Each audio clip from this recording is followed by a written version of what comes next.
योनियों का चक्र शास्त्रों में विस्तार पूर्वक वर्णित है। यह जीवात्मा की एक लंबी यात्रा है जिसमें उसने असंख्य जन्म लिए हैं, असंख्य कष्ट सहे हैं और अंततः यह दुर्लभ मानव जीवन प्राप्त किया है। सबसे पहले जीव को 30 लाख बार वृक्ष योनि में जन्म लेना पड़ता है। यह योनि अत्यंत दुखद और निष्क्रिय होती है।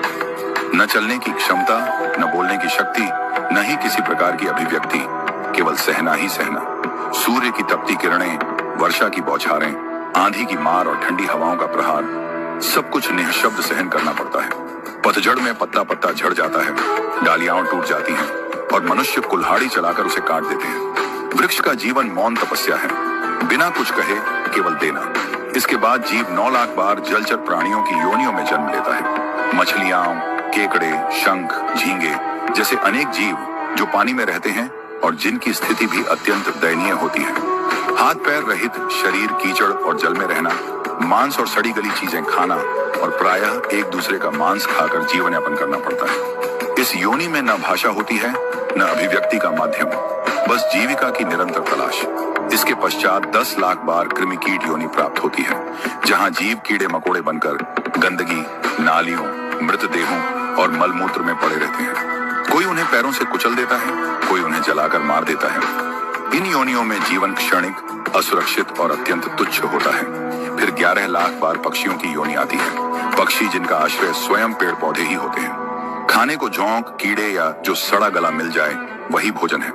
स्वयं भूखे रहकर भी अपने बच्चों को खिलाना, उनकी रक्षा करना और अंत में जब वे उड़ना सीख जाते हैं तो उन्हें पीछे छोड़कर आगे बढ़ते देखना, ये पक्षी जीवन का यथार्थ है। कुछ पक्षियों की आयु लंबी होती है जैसे काक और शकुनी, पर जीवन फिर भी अस्थिर, भयपूर्ण और संघर्ष में होता है। इसके पश्चात पशु योनि में 20 लाख बार जन्म लेना पड़ता है। इन योनियों में अत्यंत प्रकार की हिंसा, भय और संघर्ष होता है। बड़ा जीव छोटे को खा जाता है, बलवान निर्बलों को सताता है। कोई केवल घास पर जीवन व्यतीत करता है तो कोई दूसरे प्राणियों का शिकार करता है। कुछ को हल खींचना पड़ता है, कुछ को गाड़ी, और फिर भी कोई ममता या दया का भाव नहीं। बीमार या घायल होने पर बोल भी नहीं सकते, उनके लिए मलमूत्र ही निवास बन जाता है। इन पशु योनियों में गौ योनि को विशेष और अंतिम माना गया है, क्योंकि गौ का शरीर पवित्र और पुण्यदायक होता है। तत्पश्चात 4 लाख बार मनुष्य योनि मिलती है, लेकिन यह भी क्रमशः प्राप्त होती है। सबसे पहले वनवासी, पर्वतीय या जंगली समुदायों में जन्म होता है, जैसे नागा, संथाल, कुकी आदि, जो मूल जीवन जीते हैं जहां धर्म का विशेष ज्ञान नहीं होता।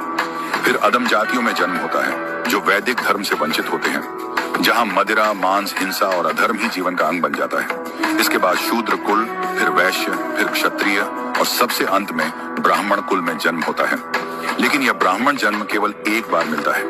ब्राह्मण वही है जो आत्मज्ञान से युक्त हो, जिसने ब्रह्म को जाना हो, जो जीवन को तप, संयम और सेवा में लगाता हो। यदि इस ब्राह्मण जीवन में भी जीव परमात्मा को न पहचान सका तो वह पुनः उसी 84 लाख योनियों के चक्र में भटकता रहता है। ये जीवन बार बार नहीं मिलता, ये केवल पुण्य और भगवत कृपा से ही मिलता है। भागवत के अनुसार इस संसार से पार पाने का सबसे सरल और प्रभावी मार्ग है हरि नाम स्मरण, कीर्तन, सत्संग, सेवा और भक्ति। इन उपायों से ही आत्मा शुद्ध होती है और परमात्मा के चरणों में स्थान पाती है। हे मनुष्य, ये जीवन बहुत कठिनाई से अनगिनत योनियों की पीड़ा सहने के बाद मिला है। इसे केवल भोग में मत घमाओ। यह अवसर केवल खाने, सोने, धन कमाने और दिखावे के लिए नहीं है। ये एक परीक्षा है, एक सीढ़ी है, जिससे ऊपर चढ़कर मोक्ष की ओर बढ़ना है। जो इस जीवन में ईश्वर को न पहचान सका वह अगले जन्म में यह अवसर नहीं पाएगा। इसीलिए अपने जीवन को सार्थक बनाओ, प्रभु का नाम लो, सेवा करो, विनम्र रहो, सत्कर्म करो और इस दुर्लभ जन्म को भगवान के